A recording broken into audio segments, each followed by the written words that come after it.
In today's video, we continue our Man Keu Mata, I Kill Man, where I continue answering the questions that were asked in the box I opened on Instagram. So, let's get to the first question.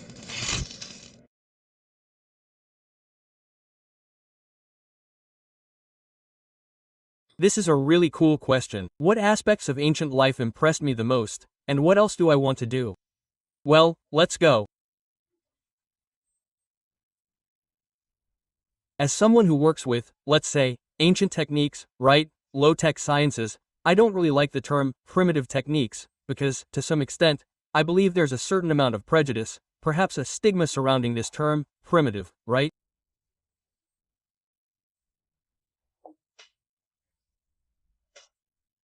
But I won't go into that too much now, but working with these techniques that were used by our ancestors at various points in history, since prehistory, with the making of tools from chipped stone blades or polished stone, right?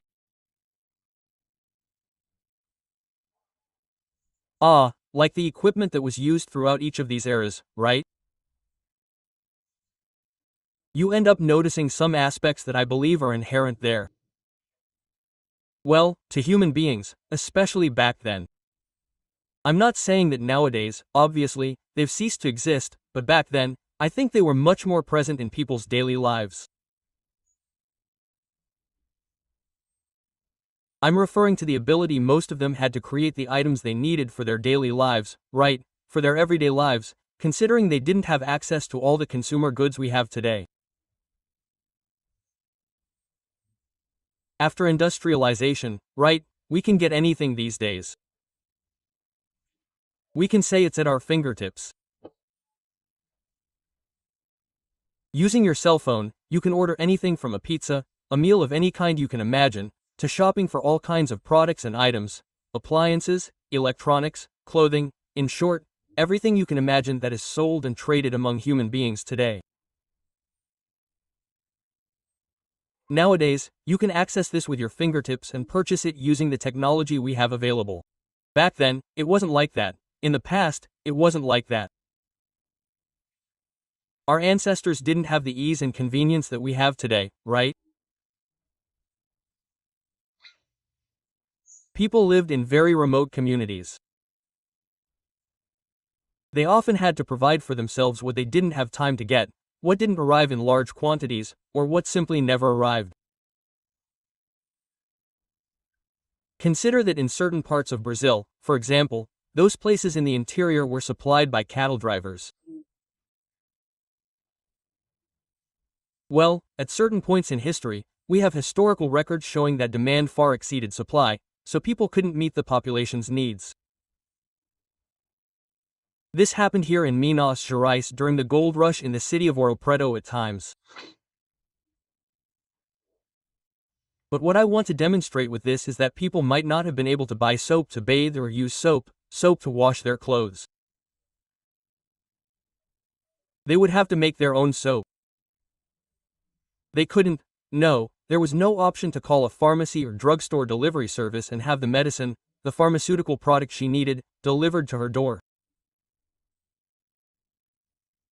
He would have to make some kind of tea for himself or his family, or some kind of treatment, when the hospital wasn't nearby.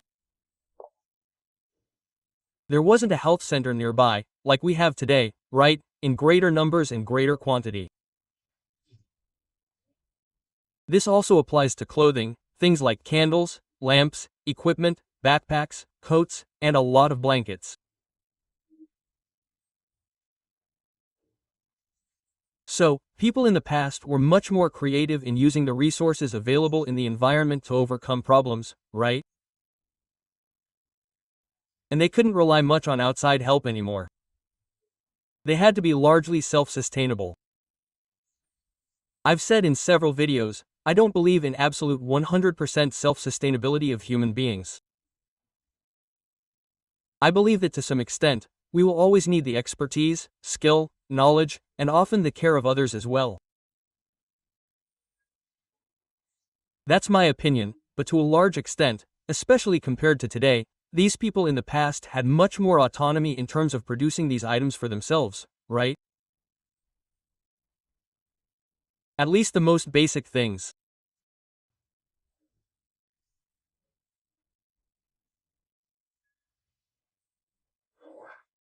So, summing it all up, I believe that the ability to create, to invent solutions to your own problems, to find a way out, associated with resilience and persistence and human, are aspects that always awaken in me some kind of surprise, even fascination, I would say, when I look at the past, when I look back and see how these people faced life, the difficulties and needs they encountered on their journey there, during their daily lives.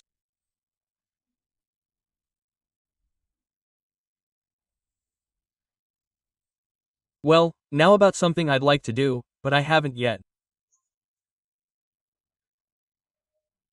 I think it would be to work even more with primitive techniques, deepen my knowledge in this area, exploring other techniques I'm not familiar with yet, for example, treating the hide of a slaughtered animal with its brain to make it soft enough to be used as clothing, for example.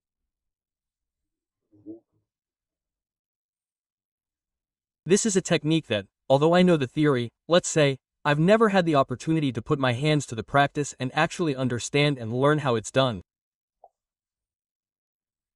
So, producing this type of material using the hide and the brain of the animal is something I'd still like to do.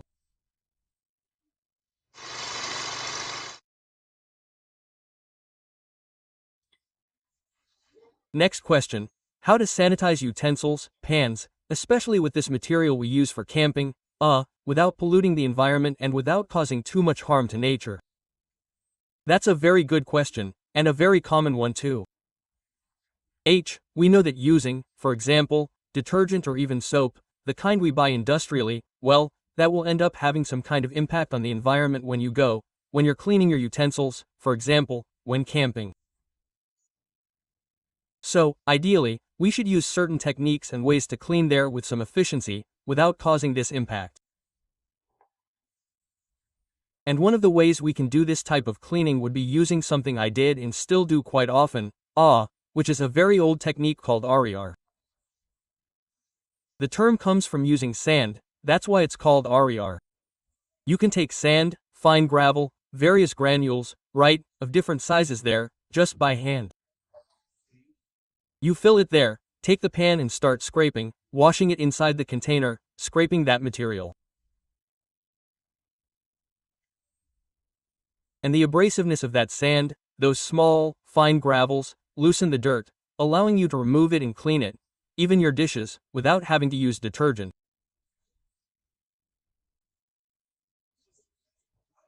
Now, if you want to use soap, you can use filtered soap, which has very little environmental impact because it's made from ash, fat, and water. So it won't contain those petroleum compounds that are the basis of these types of soaps and detergents we have today. So using filtered soap is also a good option for cleaning. I've been selling Mac abroad. That American friend of mine had a type of soap that was bio-friendly. It didn't have any environmental impact.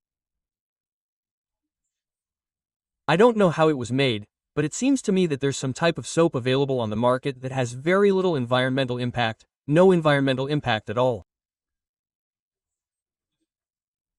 So this is a very important precaution we must take when sanitizing our equipment and utensils, especially when doing so in the wild, so that this cleaning process doesn't end up polluting nature. So, I really like the question. It's very pertinent. It's an aspect people need to be aware of. Remembering once again that the Mestre du Motto School has a line of products, such as knives and pocket knives, developed in partnership with Alaria, a company that values the quality of its products, with the know-how and expertise of our Bush School, using these tools there in the wild for so long. So, we have pieces, for example, like our MM4 knife, which is a knife for general camping use, or even our Stinger pocket knife, the single-blade pocket knife, as well as multifunctional pocket knives like our Bushmaster and F1. You can check out all of these products and much more in the video description here, where I'll leave the links, okay? And now it's your turn. Please tell me what you thought of this video. Do you have any different ways of cleaning your equipment, your pots, and pans? And what aspect of the lives of the ancients surprises you the most, impresses you the most? And if you enjoyed this video, please click the like button below, subscribe to our channel, and share this video so you can continue supporting our work. This one was Giuliano Toniola. See you in the woods, everyone. Hugs.